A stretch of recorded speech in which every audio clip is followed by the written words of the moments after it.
G'day everyone, it's Tom Craig here. This is episode 2 of my podcast. It's called The Help Side, and I'm very excited that we're up and running. In this podcast, I aim to interview some of the most recognisable names in hockey. And now, I'm able to do so on platforms such as Spotify and iTunes. So if that's more your kettle of fish, please jump on, like, subscribe, and I promise to get some more juicy content out to you. Now, if you missed last week with Jeremy Hayward, I would recommend go back and listen to it because he had some awesome things today. He's a very interesting guy and funny as well.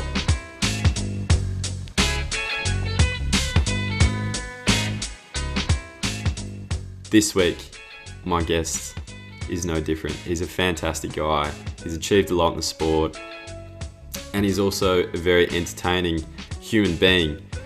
Now, if you missed it last week, the help side is a term in hockey that refers to the other side of the pitch, away from where the action happens. And in the same sense, this podcast is aiming to bring you these hockey names in the same respect, show you their other side, where they came from, how they got to be where they are today. So, let's rip in episode 2 of the help side with Matthew Swann coming at you. Enjoy. Oh, reverse stick squeezes through. Yes, Matty Swann. Srijesh can't get it away. Matt Swann parries it into the goal. Matthew Swann, or Swanny, as he's known to just about everyone that follows hockey, is one of the most popular players, not just in the Kookaburras squad, but in our sport. He's a 2-time Olympian, a dual World Cup gold medalist, a qualified accountant, and formerly my very own housemate. The energiser bunny of the Australian team, he can be carrying the ball into the attacking circle at one end and in a matter of seconds, inexplicably, be making a goal-saving tackle at the other end. Swanny's skill, speed and elite level of fitness has made him one of the most dominant outside halves of the decade. This interview takes us on a journey from central Queensland, where Swanny grew up, to Brisbane, then Perth, in pursuit of his hockey dreams, and ultimately to the pinnacle of hockey at the London and Rio Olympics. And he's not done yet. Swanny is smart, funny, and quite simply one of the best blokes you'll ever meet. I hope you enjoy the help side of Matthew Swann. Swanny, after a few technical difficulties, we've got you. Yeah, we won't say on whose part or whose side or blame any networks or anything like that, but we're on. How you going? Yeah, good, mate. I'm enjoying my Easter at home, so it's quite nice. Perfect. As we're recording, it is Easter Sunday. You've got quite the list of achievements. Dual Olympian, 1 bronze in London, 2 Commonwealth Games gold medals, 3 World Cups, 2 gold, 1 bronze at the World Cup, and in 2011 you were the World Junior Player of the Year. It's a massive list of achievements, and I'm stoked to have you on the show. But what we're going to do is move on to something very topical. We're going to talk about the Olympic Games postponement. For those of you who were listening last week, what happened was Colin Batch came in on Monday, the 23rd of March in the morning, 7:30 a.m. meeting, and said the Olympics have been postponed till July. So first off, Swanny, what was your reaction to that? Yeah, surreal experience, really. Didn't think it was real to begin with. I mean, such a massive event. Everybody in the world looks forward to it. Every athlete in the world trains towards it for 4 years. And then to hear that it wasn't going ahead was, it was a shock to begin with. And yeah, you don't really know what to do with yourself at that stage. I mean, me coming towards the end of my career, you think, oh, geez, what a turn of events. You're probably, you're still feeling good. You're still playing well. But what will an extra year do to your body? Will you still be in the same frame of mind? Will you still be taking the game on? Will you be playing differently? It's so funny that those feelings come into your mind. But I guess every athlete would be taking it differently. Yeah, exactly. And to be fair, though, you're only 30 years old, which is not... I'm 31 in May. Yeah, but you're 30 right now. Like those stats are up to date. So you'd be 32 next year. Correct. Which, as we mentioned last week with Jerry, that's the top end of the performance zone 28 to 32. We decided was performance zone. So you're right in amongst it. Oh, sweet. Well, going off those statistics, then I should be feeling really good. Yeah, they are official. But really, with the Olympics being postponed, I guess it's no major scoop, but you are thinking that it'll probably be your last Olympics. Yeah, probably. There you go. That's about to make headlines. I would say so. I mean, I've had a really good career so far. If you look at it from an achievements point of view, but also from a personal point of view, I've had so much fun along the journey, and I've done some pretty cool things. So I don't know, to say that Tokyo would be my last Olympics, I wouldn't be disappointed if it was. Sure. Okay. So we'll leave that in the questionable column. That's plausible. Yeah. That's one for the gossip mags, not the front page of a reputable news source. Like the Sydney Herald.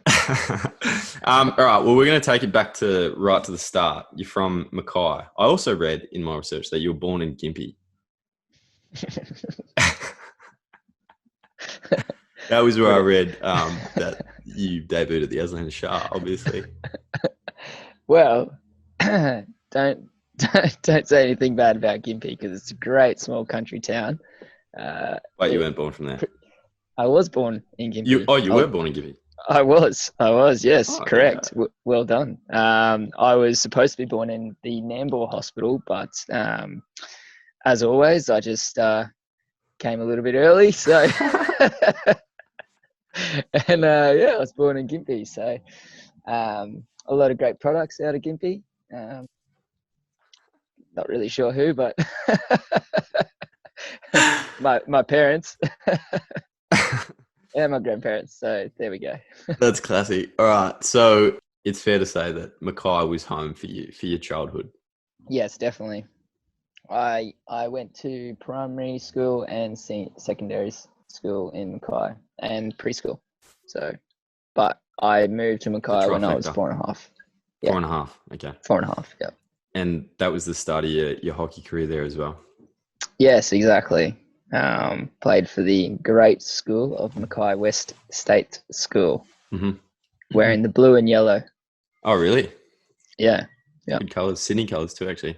And when it's been documented, again in my extensive research, that you learned to play from your sisters. So basically, that's what happened. It's a family affair, hockey. I think that's for the hockey community. Everyone kind of knows that. That's how you get into it. Someone in your family somewhere is played, and you give it a go. And for you, that was the case.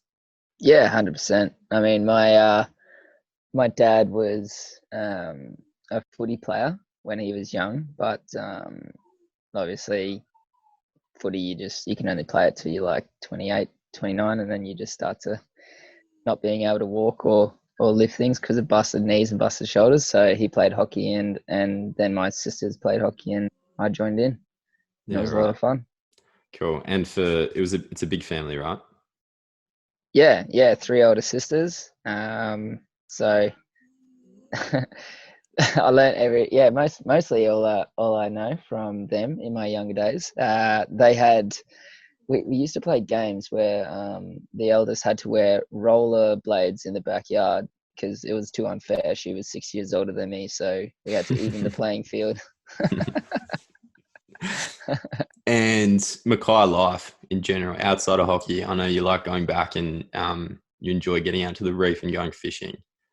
Was that your childhood? Was going out to the reef, fishing, coming home, playing hockey, getting schooled by your sisters, and then going to school the next day? What's a fair... Well, I never lost against my sisters. Oh, okay. Yeah. Well, that's on record. 1 on 4 or what? Well, it was actually just that they got sick of beating me, but I said, well, 1 to 21, 1 to 42. Oh, so yeah. Until they gave up, it was persistence that I won. And maybe that's why I am where I am today, because I just never give up. Take note, any kids out there, always shift the goalpost. If only that worked for the World Cup semi-final, maybe we would have won that one. True. And then and moving on. So, born and raised in Mackay, played a lot of hockey over there for the Mackay Mud Crabs. You're a good central Queenslander. Not the Mud Crabs. It is the Mud Crabs. Yeah. Sorry, I thought you said mud crabs. Mud Crabs. No, it's the Mud Crabs. We know that. Yeah. And then after probably taking out a couple of titles with the Mud Crabs, you moved to the Big Smoke, which is pretty standard for country kids in Queensland who have any talent. They often move to Brisbane to pursue their dreams. It's kind of unavoidable, isn't it? Yeah, definitely. I mean, the QAS, well, when I was growing up, the regional QAS and then the Brisbane QAS is where you really wanted to get to. And as soon as, if you were a part of the regional QAS cohort, you would be gearing yourself up. As soon as grade 12 would finish, you would move yourself to Brisbane to join that crew, and then hopefully find your way into the Queensland Blades, which was the senior men's Queensland team, now known as the Brisbane Blades. I think that at that stage, that's really what any country girl or boy thinks about, and that's where they aim to go. It doesn't really matter if you don't have any support there. You eventually figure it out, and hopefully you have a friend who's moving with you at that same time. Yeah, and I remember you telling me that when you were growing up, you didn't really harbour any ambitions to play for the Kookaburras. It was more playing for the Blades at the time. Yeah, it was definitely. When was it? In grade 7, at the end of the year, you have those annual yearbooks, and you have to put your little quote in of what you're going to achieve. And mine was Swann soaring for the Blades. So it was never about the Kookaburras. It was always about playing for Queensland. Yeah, that's nice. And certainly playing for Queensland, you're blessed in the era that you had looking up to as you came through. I was looking at the stats as a New South Welshman myself. It was heavy reading, but the Blades, these are the ones I think you've been involved in. 2006, 7, 10, 12, 13, 15 and 18. Queensland men have won the Australian national title. How many of those were you involved in? From 2007 onwards. 2007, right. Yeah. Which is pretty, that's a pretty elite resume as far as Australian domestic hockey goes. Yeah. Not many people would have those bragging rights. No, it was, I was lucky. I was very lucky to be brought in. I was still 17 when I played my first game for the Blades, and I got to travel over to Perth and play in the 2007 grand final, which was awesome. The only reason why I actually got on the field was because Nathan Eglinton busted his shoulder in the game. So I went from potentially going on as a spare left half to going on as a left striker, just to create havoc. So it was very interesting. I think I got maybe two touches for the game, but they were defensive, no doubt. They were defensive, yes. Well, then, speaking of Perth, with the AIS over in Perth, you spent, a year in Brisbane and then moved over? No, actually, I spent 2.5 years in Brizzy. I moved there in December 2005, and then I moved to December 2006, so start of 2017, and then midway through 2009 I moved over to Perth after playing in the Junior World Cup. Right. And how was that as a transition? Yeah, it wasn't too bad. I mean, I got to move over with Matt Goads, who debuted in the same game as I did. We played all our junior hockey together. He played over 100 games for the Kookaburras as well and went to Olympics. So it was pretty cool. A Rockhampton kid and a Mackay kid basically playing all their junior hockey together and making their debut and being friends as well. So Yeah, that's wasn't cool. too bad. So what you were saying about moving to Brisbane, even if you don't know anyone, it's not too bad. Moving to Perth is a similar vibe. You're meeting people along the way and coming into a team environment. You've got instant friends, I guess. Yeah, yeah. I mean, depends on your personality and stuff like that. If you're willing to put yourself out there and just have some fun and meet the guys, and I guess the situation is what you make of it. It can be quite daunting for people who are a little bit shy, and they don't get amongst it as much. So yeah, the situation can flip on its head very quickly. Yeah. It sounds like you're being attacked by crows over there, mate. You okay? Well, yeah, I'm in my front yard, and the crows have just come out. There's a lot of them. They're probably thinking he is a tasty morsel. Look at this guy. Maybe I should move to a quieter spot. No, it's all good.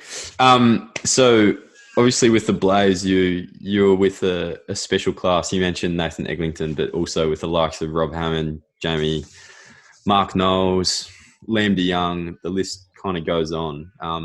In a 2012 YouTube interview, you listed some of those guys as your heroes, and I guess that's pretty cool that you well, I guess they were heroes while you were playing with them, which would be a bit embarrassing between you two when you're training with them, and they know that they're your heroes, and you know that they know. But certainly that's a pretty cool class of people to have to look up to and guide you through the transition from country Queensland to the AIS in Perth. How important were they for your development, and you still mates? Oh yeah, they were awesome, and I know maybe they thought it was awkward, but I never thought it was. I was like, "Hey man, you're my hero." They're like, "Cool." Well, I know. I'm Yeah, heaps of people's hero. I'm heaps of hero. It's not a big deal. Yeah, no, the still mates today. They were awesome for my development. I mean, especially Knowlesy and in the early part of my Blades career, Dean Butler, who was, I idolised him as I was growing up. And it was really cool to be able to play with him for a couple of years in the Blades. And then, I mean, I guess, I don't know, then you just kind of start hanging out with all those guys. I mean, sharing a drink with them after winning a couple of tournaments and whatnot. And then everything's history. So yeah, it's nice. Speaking of tournaments, we briefly mentioned your resume, a few World Cups, 2 Olympics, with some pretty special teams. We're going to start in 2010 with your first World Cup appearance in India. Pretty young, new to the team. How long had you been in the team by the time you went? I think I'd played 13 games. Pretty green then. Yeah, very green. I think I was taken to the tournament because at those stages you had 18 players that you could take, but only 16 could field the team. So you always had a person sitting out. So I think I was taken to that tournament as a bit of a learning experience. Still good enough to go and still good enough to step up if needed. So we lost the first game against England, and then I was able to play against India in the second game where we won. And then I unfortunately rolled my ankle, and and then I was couldn't really be a backup player for the rest of the tournament. Tried to play against Pakistan, but it's pretty shocking. So it was awesome to just really be a part of, and those it was awesome to be there. I guess an introduction to major tournament life. You couldn't ask for anything better. No, it was amazing. I mean, to start off my career for the Kookaburras, I think we went to Malaysia and won that Test match series. I was then picked after that to go to the Champions Trophy in 2009, and we beat Germany in the final. And then 2 months later, I was picked to go to the World Cup. So, and then we won that. And then I was picked to go to Com Games after that, and then Champions Trophy after that, and we won everything. So it was for a 20-year-old, 21-year-old. It was sick. It was sick fun. Yeah, and what was it like to, obviously there was a core of the group there. We mentioned them earlier, but you were playing with some of the best Australia's had, particularly in the last 20 years. Anything you can tell us about sharing the field with those guys and the learnings, I guess, that came with that? Yeah, I mean, Luke Dorner, one of Australia's most illustrious flickers. He was really good to play with. I mean, he was really hard, like a hard defender, and always had really direct conversations with you as well. So I learned a lot from him. And with your drag flicking and stuff. Not with my drag flicking, just like in his vision of the game. I mean, he wasn't the most fast moving player, so he had to get himself in the right position to make a make a difference on a situation. Whereas I was a little bit speedier, a little bit quicker, so I could probably, I don't know, kind of not get to a situation until a little bit later. But it's good to. I have to say, of everyone you could have picked, that is, Luke Dorner's probably the furthest from you as far as game style plays. Yeah, but you learn stuff from other people. Yeah, true. Okay. So like what? so okay. So from a Luke Donner point of view, he has to play the game so much different to me that you go, okay, so what does he do that then you can do, like, so that it helps your game? So he had to always get to challenges earlier, which for me, I was getting there way late. So then I started getting there earlier and I started getting way more tackles. Yeah, I see what you're saying. And plus the rest of the guys, like Beggars, he was really good player, like really calm, really good deliverer, good tackler. So I don't know, it was kind of like the flow in the team and Fergus Kavanagh as well. That whole defensive group, I mean, it just worked. We were all just really good in the flow, really good defenders, really good markers. And then you had Knowlesy, who wrapped it all together, being one of the best free men ever to play the game. It was just, the defensive unit was solid. We were good. We were flying.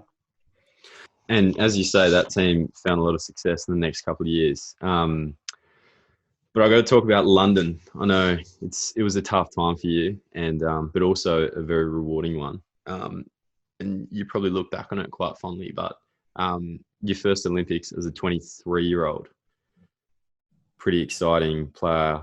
You'd just been named World Junior Player of the Year for the year before, and the Kookaburras were world number one going into London, and I think fair to say favourites to people on the outside. How was that experience for a young Kookaburra, I guess, finding their wings? It was awesome. It was a very, very good run. Very, very well run Olympics, in my vast knowledge of two Olympics. London did it really well. For some, I don't know, it was just you were just going in like a kid in a candy store. You had all these resources available to you. You had so many like unique athletes around who were doing like whatever they needed to do to get ready for their particular event. Small people, very, very tall people, very large people. Like it was a really unique and amazing experience to be a part of. And like one of the kickers was just free food and drinks whenever you wanted them. There was coffee carts like pushing their way around the village, fresh fruit brought to the village every single day. I don't know. It was surreal how crazy like the inside the village is and how much of a bubble you find yourself in. Yeah. So you've got all these, like, people talk about the distractions in the village. And I guess the way you describe it, it could be very distracting, but on top of that, you got to play hockey too. Yeah, 100%. I mean, there's so many things that can go wrong. You could eat too much food compared to what you normally do. You could go walking around the village compared to what you normally do in a day when you're in your normal training environment. You could do too much because there's a gym available 24/7. So you overtrain yourself. You could do too little because you just want to chill and watch sport in your room. Like it is a really, really unique situation to be in, and like you really have to just be focused on what you're there to do. Being hockey, we're kind of lucky in the sense that we know every single time we go to Olympics, we have 2 weeks where we need to perform for the whole time. So there's a sense of I guess direction from day one, and there's also within the group you have, I guess, a responsibility to stay switched on for the whole tournament. And to the hockey itself, I mean, you guys got through to the semi in pretty convincing fashion. You guys were looking pretty good, and then won the bronze medal easily. So with the semi-final, I guess, the script of sport is written on the outcome often of just one game, and who knows what might have happened. But you want to talk about that game briefly? I'm interested to hear how it was from your perspective. Yeah, I mean, Germany were a fantastic team as well. I think with all due credit, probably Germany and Australia were the two top teams at that time. We played them in the 2009 Champions Trophy, 2010 World Cup, and then played them in the 2012 semi-final. I think they had a number of fantastic players as well as we did. So it was a really, really good and tough battle to be in. We were playing well, had them under the pump for a majority of the game, and then we just could never really get a good enough lead. We couldn't really get a 2-goal break or anything like that. So in true German fashion, they were quite clinical when they needed to be. They got a nice corner to go 2-2, and then within 2 minutes they got another corner, and then they scored that one again. So it was 3-2, and then we were chasing with I think 8 minutes to go in the game, and then as you do when you're chasing a game, you're 8 minutes to go, semi-final, you're trying to push up, you're trying to go hard, trying to attack as much as possible, maybe a bit over aggressive, and then they just got a quick counter, and then it was 4-2. So within about 8 minutes of play, we go from being 2-1 up and to 4-2 down, and then you've got 5 minutes to go, and you can't really win from there. Well, you can, but it's just, I remember with still when it was 4-2, 5 minutes ago, I was thinking, yeah, we can still score 2 goals in this time easy. We've done it before because we had, but yeah, we didn't. I remember when you, when I first moved over and we were talking about the Olympics, I remember you saying that Olympics are really, really hard to win. And certainly watching both London and Rio, it looks like the standard goes up a fair bit. Would you agree? Yeah. I mean, everybody pours as much time and funding and anything into sport for that 1 year. So you have a steep incline of how teams perform in that 1 year. So sometimes it's luck. I mean, before the Rio Olympics, no one would have thought that Argentina would have won gold. No one would have said that. So they come out and they beat Germany, and then they went on to beat Belgium in the final. So, and yeah, so I don't know. It's just the Olympics are weird sometimes. They really are a tournament where things don't go as planned. You have to have a resilient nature to try and, if you're supposed to win, you have to have a really resilient nature and just try and focus and concentrate on what you can do and hopefully luck will be on your side as well. But they say that that doesn't come into it a bit, but I don't know. It's like sometimes you just need a little bit. Yeah. True.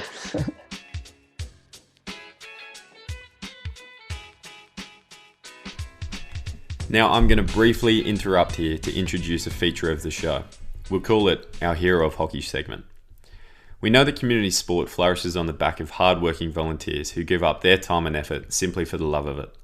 And we want to give you, the listener, the opportunity to contact us and tell us who deserves to be our Hero of Hockey for the week. Tell us who they are, what club they're from, and what they've done for the sport, and we'll give them and your club a shout out. So get in touch via our socials, and your nominee could be chosen for the next episode. Our Hero of Hockey for this week is Sally Johnson. Sally is the president of the University of Wollongong Hockey Club and is a key cog in the wheel that keeps the club up and running. Sally has a wonderful heart for the club and contributes in many ways outside of just her duties as club president and hockey mum to 3 kids. You'll regularly find her cleaning out the storeroom, organising uniforms, equipment and school programs, as well as facilitating the smooth operation of the junior club and playing first grade. Incredible. Well done, Sally. We love your work. Now let's get back to Swanny, who's just about to take us inside the Kookaburras camp during the 2014 World Cup. So there were a couple of years in between London and maybe one of the greatest success stories of the modern era in the 2014 World Cup, which you were obviously a central part of, but obviously such a dominant performance by everyone throughout that entire World Cup. Very different, similar scenario. I mean, the Kookaburras coming in world number 1 into both tournaments, both made like big crowds, similar environment, big festival vibe, and to compare the two are really completely different outcomes, obviously. But the team looked like it grew a lot in those 2 years. Yeah, not sure. I guess we just started being a little bit more clinical in our semi-final and our final, especially in that tournament. We were good at London as well, and we were good at in The Hague. But what the difference was, in that semi-final, we played against Argentina and we beat them 5-1 or 5-0 or something ridiculous. And Jeremy Hayward scored 2 goals, 2 drag flicks in that game, and it was purely because we knew how Argentina ran, how their keeper stood, and that they would give Jerry enough space to get a flick off down the keeper's left foot, and we scored 2 goals. Whereas maybe we wouldn't have done that previously. And then you fast forward to the final, everybody's still playing really well. We go down 1-0 against Holland in the first 15 minutes or something. And then from there, we were just automatic. We defended really well. We took our chances. And Chris Sorello scored a hat-trick of flicks. And so you go from a game that could potentially, if you don't score those flicks, being 3-1, 2-goal lead, very, very difficult to hold on to, and also quite a dangerous lead, to being 6-1. I guess it's kind of paying respect to the importance of the penalty corner in major tournaments. I know in 2016 with Argentina, Gonzalo Payet was unbelievable. Like, he was flicking goals for fun there, and played no small role in leading them to their gold. But it sounds like the World Cup, with both Chris Sorello and Jeremy on fire, makes a big difference having a good corner battery that performs at these big events. Yeah, 100%. I mean, you can get away with it in the round games because you might be playing a team where they're a little bit less, so you get away with a 3-2 win. But in those big games, when you get that one opportunity, you need to make it count. Otherwise, it might not go your way. Yeah, and they were pretty emphatic victories for sure. Fast forward there to the new era, I guess, with Colin Bash, Rob Hammond, Anthony Potter at the helm. Different style of play, different players, big clean out. How's that experience been? Like you're an elder statesman now, Swanny. I have one of our teammates, and I quote 3 good quotes from one of our teammates. He's got a small body, one of the oldest in the group, and unremarkable in his approach to hockey.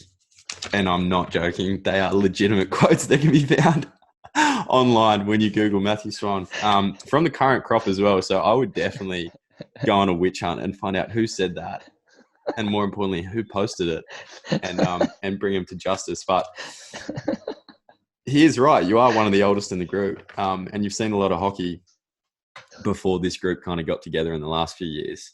How's it changed? From Rick to Batchy. Yeah. Rick to Poss to Batchy. There's been a few coaches. Oh, yeah, true. Yeah, sorry, Graham. Yeah, I don't know. I like Batchy's approach to it all. He's got a very philosophical approach to it, I think. He's been quite good to me in terms of allowing me to balance my external life with my hockey as well, as I get older, which has been awesome.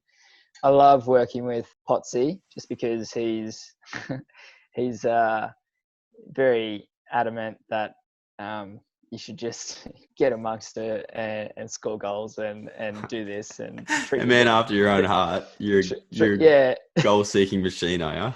I am from a defensive point of view. I'll get up there and try and score one for sure. I've only got 7 to my name and 204. I'm lacking. No, I just like his approach. He's a very fun coach to play with, and Rob Hammond's style is just, he was like that as a player as well. He's just a super thinking coach, and he's such a great coach to have conversations with, technical conversations, and yeah, I've always respected that. Even when I was playing with Rob, he was a fantastic teammate. And it helps they're both from North Queensland as well. Oh, 100%. I mean, you're never going to get better quality coaches. I mean, it's disappointing that Batchy's from Victoria, but, we'll live with it. 2 out of 3 is not bad. It hasn't wisely. It hasn't all been smooth sailing for you.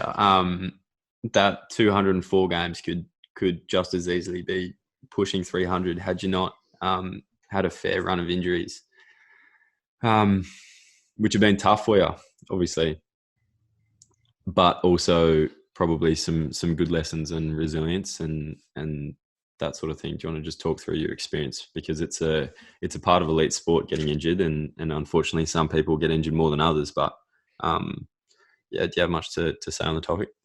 Yeah, I mean, I don't know.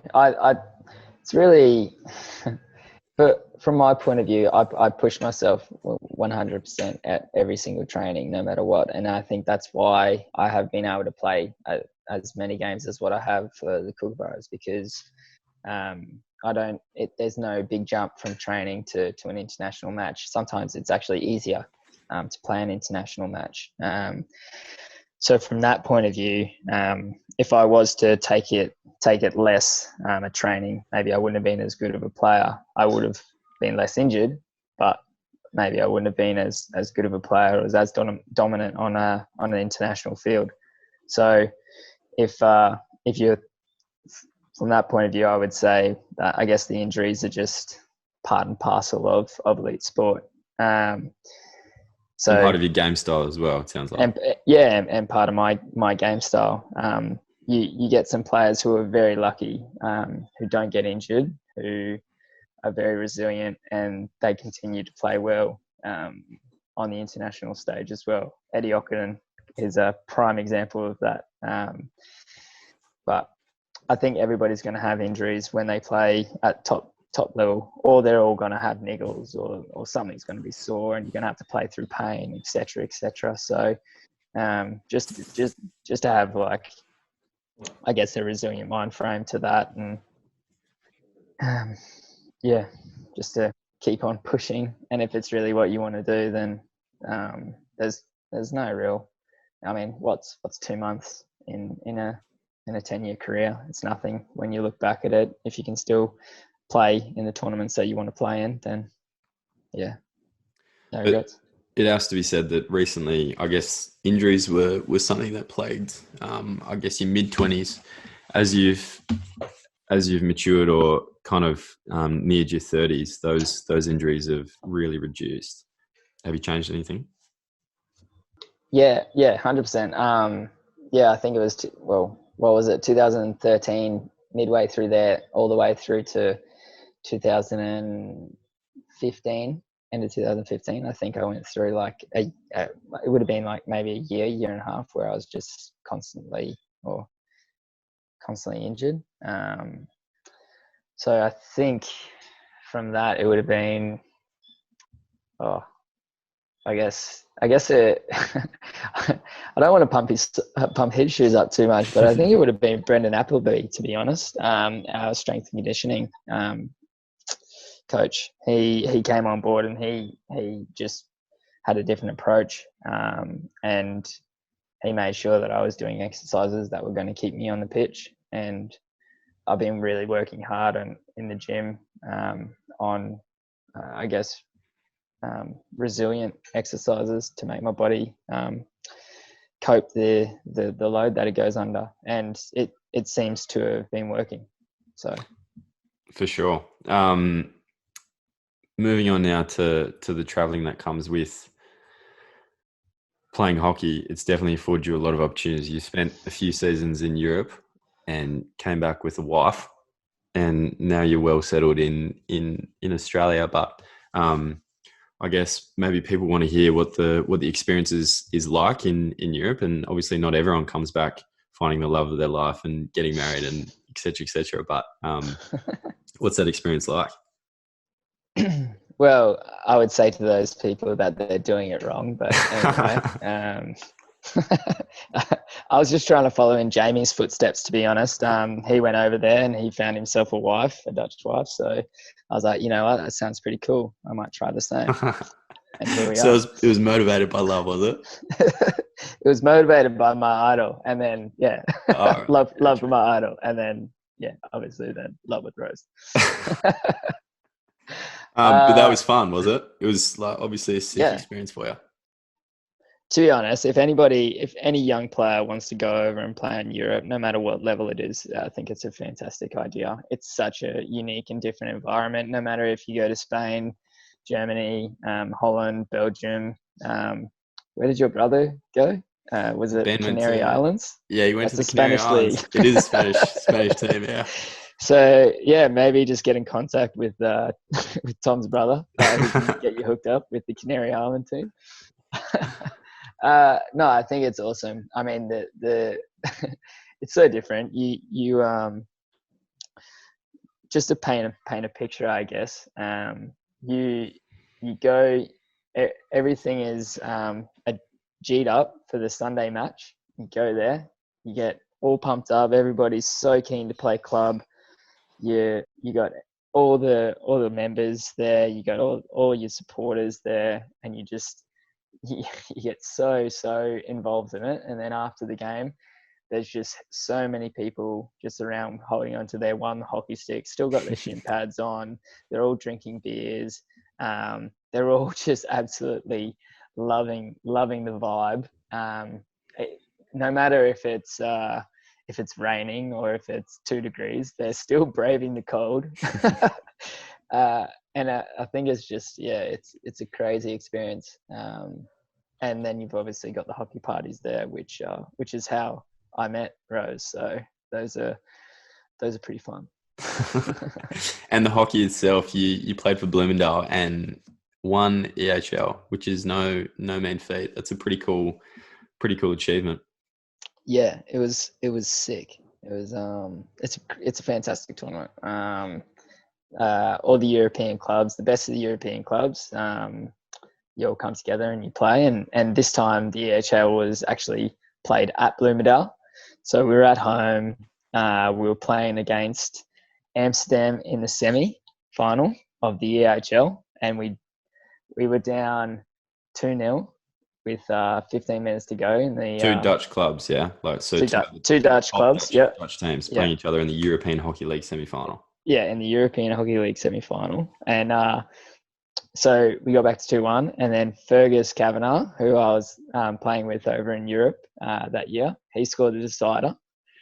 And then it went to a shootout, and I was able to score a penalty shootout, and it was crazy. It was, sick fun. Then we went on to be... the deciding penalty shootout? No. But a really important, super important one anyway. Well, we'd missed our first one. They missed their on. first one. I was the second end up. This is only when shootouts initially came into the hockey scene, and I was able to put mine away. So to get us up, yeah, it was huge. A sick experience. It was sick. We basically just after that game, we then played KHC Dragons, and then it was just a massive party at the club. Just awesome. I don't know, 8,000 people just kind of crowded around this small club venue. Our supporters are called the Bloomigans, and they were letting off orange flares in the stands, and it was really, really sick. So the hot tip is go to Europe, find a wife, win the HL, score a shootout in the semi-final. And then if you can do all those things, then yes, I would agree. Then it's a good experience. Obviously, there's plenty of culture that you can just cruise around and ride your bike and see in Europe. Yeah. Yeah, it's definitely a different scene. We're going to move on to, I guess, yourself. You're a great exponent of, I guess, some of the struggles of being a semi-professional athlete. Obviously, it's not a sport where you're earning millions and you can afford to rely on for the rest of your life. Yourself, you work full-time and play hockey. And, I guess you're a great example of how to balance your life and how to, I guess, have your cake and eat it too. But it's difficult, isn't it? Yeah. Do you feel like you're having your cake and eating it too, or not really? I mean, maybe a bit more cake, maybe no cake. I don't know if I have time to eat cake actually. So no, it's challenging. I always think that if you are in this sport, there's sport gives you so much from a semi-professional sport. It gives you so much enjoyment. It gives you so many friends, and it also just gives you so many different contacts. So from that point of view, sport is fantastic. And I think anybody who wants to do it should definitely endeavour in trying at least, rather than just giving it away because of the fact that there's not a substantial amount of money involved, because later down the track you might regret that decision. So for me, it's gotten to the stage where I've enjoyed my hockey career, and it's time to start thinking about what's next. And I don't want to find myself in a situation where hockey will be gone and I'll have nothing. So I decided to first of all finish my accounting degree, and then start working for an international firm called PwC, and while studying my chartered accountancy. So it's quite busy. Yeah, it sounds for sure. But it sounds busy. I'm gonna ask you your daily schedule in a bit, but I actually I made a LinkedIn account recently so that I could have a look at what your peers thought of you. What did you make it? What was your LinkedIn name? Have you added me yet? What's that? No, not yet. But I was just saying. So I'm assuming these ratings are out of 10, but your profile has a 10 for customer service, an 8 Microsoft Office rating, and a 7 out of 10 for strategic planning. So you're obviously well regarded in the accounting sphere, particularly at PwC. I think my mum gave me those ratings. I mean, 10 out of 10 for customer service. Like that's pretty high. That's a good. You must be good. I am. Yes, I am. Thank you, Tom. But yeah, like it's tough what you do. You know, like your schedule is full on. You want to just talk about that real quick? Give us a day in the life. All right. Yeah. So I wake up at 5 to get myself at training. Normally I On time. snooze. Normally I snooze my alarm a couple of times, and then find myself in a bit of a spot of bother when I'm trying to get to training on time. But I get to training for a 6:30 warm up, and then we're normally finishing and getting off the pitch by about 8:30, 8:45.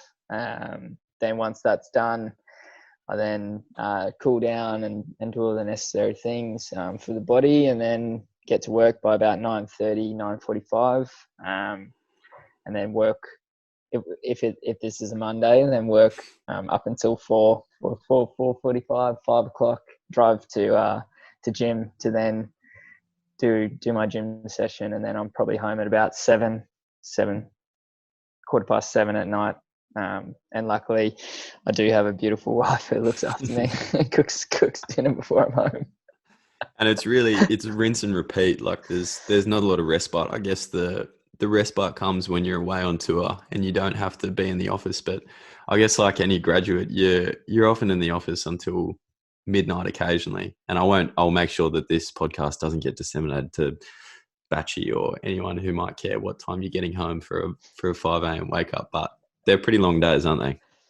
Yeah, it really depends. I mean, the accounting world, I guess, it has a pretty bad rep for it, for working long hours and stuff like that. Something that our company is trying to move away from. It actually has been getting better as I've been working for longer with the company. But you do find yourself in certain situations where you just have to get a lot of work done in a short period of time. And it's the nature of the beast, to be honest. You just find yourself in situations where your teammates are also in the same situation, and you're having to work long hours. But I luckily haven't had to do that often of late, which I'm stoked about. But there have been some days where 1 o'clock has rolled around and I've got to get up for training in 4 hours time. Probably should go to bed. We can definitely tell when we're at training and you're a little less chatty than usual and there are massive bags under your eyes. That's when I think we start to understand that you might be under the pump at work a little bit. But moving on, I think it hasn't been easy though, the balance. I remember in 2018 at the start, there was a time where you had to choose between work and hockey, and that came unfortunately at the time of the Commonwealth Games, and that must have been difficult for you. Yeah, I mean, there was a number of things that all kind of came together at the same point in my life, and one of those being my wedding, and and one of those being I just started a full-time career with PwC. And at that stage, although the Commonwealth Games would have been absolutely amazing to be a part of in Gold Coast, but I looked long term, and I thought it would have been a better situation for me to fully, I guess, delve into my work, and also be around more to support Rose with organising the wedding. And hockey just had to take a back seat for a 4 or 5 month period where I stood down from the DTE, from the training environment, which wasn't a easy decision, and it was weird, a weird situation, kind of like what we find ourselves in right now. But later that year, I joined back up like nothing had changed. Was straight back into I think World Cup prep. Yeah. World Cup prep. So and then went to the World Cup. I remember having a conversation with Rob 6 weeks prior to returning to the group. And he said, you know, you might come back and you might not be as good as what you thought you were. And and it was a really, really interesting conversation, but I appreciated it because it just gave me a steely reserve to show that, this was a decision that was necessary, and it's not going to take any effect on me getting back into the team with the guys. And that's very much Rob's way as well, isn't it? Saying a hard, but sometimes uncomfortable, but often pretty well directed message. Oh yeah, 100%. I always appreciate his hard conversations. So with that schedule, it almost must be quite nice for you now. The training environment's obviously been disbanded for the foreseeable future, and all you have to worry about is work. Living the life, mate. Yeah, I don't know. I really enjoyed training with the guys, to be honest. Like, if nobody really understands what the training environment is like, you get there and then you talk smack for what? I don't know. Depends how early you get to train. 15 to 20 minutes during warm up.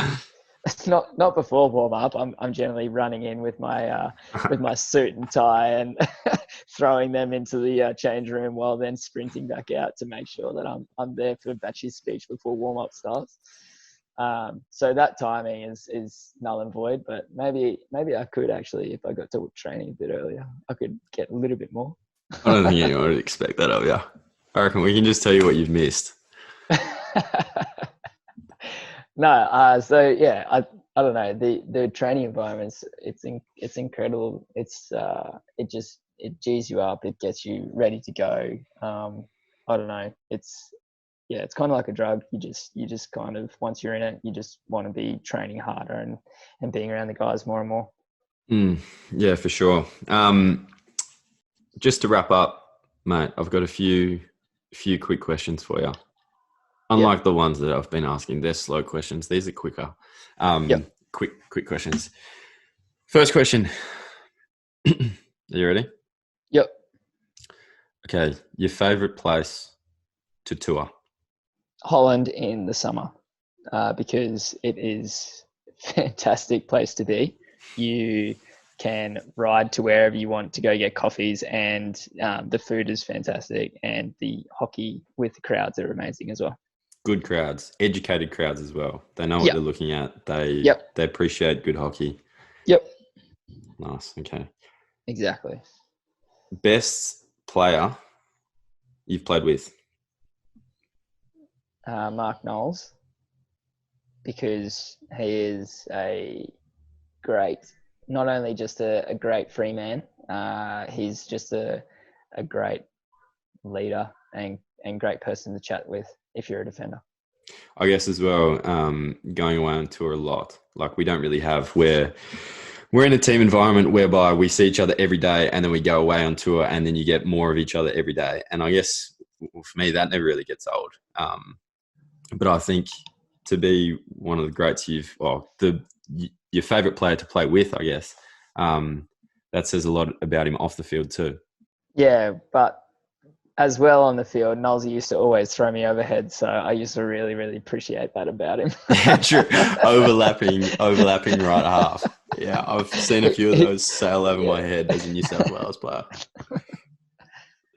Most influential player you've ever played against? Yeah, Moritz Förster. The way that he, I guess, led Germany, and also the way that he delivered the ball to the strikers that I had to mark was very, very difficult. So I thought he was a very hard player to play against, just because when he was on the ball, you never knew where the ball was going to go. A lot of the times when people are hitting it forward, you can kind of get a gauge of where they're going to hit it. But with him, he was true class. Yeah, good answer. Jeremy also said Moritz Förster. Sick. Yeah, you guys can talk about that now in the pre warm up banter. Okay, I got two more questions. First one. Yep. Good piece of wisdom for I guess, a Queensland kid coming through who wants to get the most out of their hockey, or any Aussie kid, any kid who plays hockey. Any kid who plays hockey. I would say, just give it 100%. Try and enjoy it as much as possible. That's what I do every single time I'm on the field. If there's something funny that happens, I laugh about it. If I do something that's silly, I probably normally get angry and then I laugh about it. But try and just enjoy it as much as possible. And at the end of the day, you're going to be, if you find yourself in a situation where you're in state teams or in national teams, you're there because you're good enough. But it's the attitude that you take towards it that'll depend whether you'll be truly great or whether you'll not enjoy your time. Good answer. And last question, mate. In my research, I actually found several interviews. There was a cluster around 2012 where you looked very differently to the bearded, bald man I have in front of me today. But in 2012, actually, you were asked, will the headband make a return? Now, that's 3 years after your debut. And to be honest, me growing up watching you, it seemed as if the headband was like a permanent fixture. But I was slightly surprised to hear that in 2012, people were asking whether it was going to make a return. That's interesting. Did you ever really wear a headband? And will the headband make a return? Yes, So let's take this back. I'm taking this to a long question. We've upgraded. Yeah, okay. You get one upgrade. No, you get one upgrade per. Yep. You want to cash that in now? I'm cashing it in. Oh, yeah. Good options. Your last question. Me and my best mate from school, Ryan Gibbs. We used to always wear headbands in every single final that we would play because Jamie Dwyer wore headband in the 2004 Athens Olympics, along with Nathan Eglinton, Troy Elder, and I think Knowlesy wore a headband. And Knowlesy as well, yeah. So all the cool guys. Yeah, they're all Queenslanders as well. Your bias is really, I'm going to have to edit all this out to make it accessible for everyone, but your bias is showing through painfully. Well, anyway, moving on. So we used to wear this headband all the time. And then when I made my debut when I made my major tournament debut, the Champions Trophy, Luke Dorner thought it'd be cool if I wore a headband. So I did, and fantastic tournament. I played very well for my age and my experience. And so I just started wearing it most of the time. And I scored a goal. It's actually one of my most favorite photos of my playing career, where I scored a goal against England in Mönchengladbach with my headband on as well. So there's a few cherished moments with my headband, but I stopped wearing it during 2011. And then, they asked me in 2012 whether I was going to wear it for the Olympics, and I did. Yeah, but I'm not sure if I'm. Gave the people what they wanted. I definitely won't wear it anymore. I mean, that's it, done. Well, it's for the young kids. It's for the hair guys, the guys who can. Those guys, the people with hair. The guys who can throw salad around, really tease the tips of their hair, throw the salad around. Although, there are guys who wear it for cosmetic reasons as well in international hockey. I won't name it, but he is from Germany, so maybe he wears that. And he wears a headband. Yeah. One of few. That's a little treasure hunt for the listeners. The irony, knowing your best mate Gibbsy as well, the irony is not lost on me that both of you are now bald. So kids, watch out. In a pod. That'll probably do us, mate. Thanks for jumping on. I appreciate it. You're fantastic. Yeah. No worries. Thanks, mate.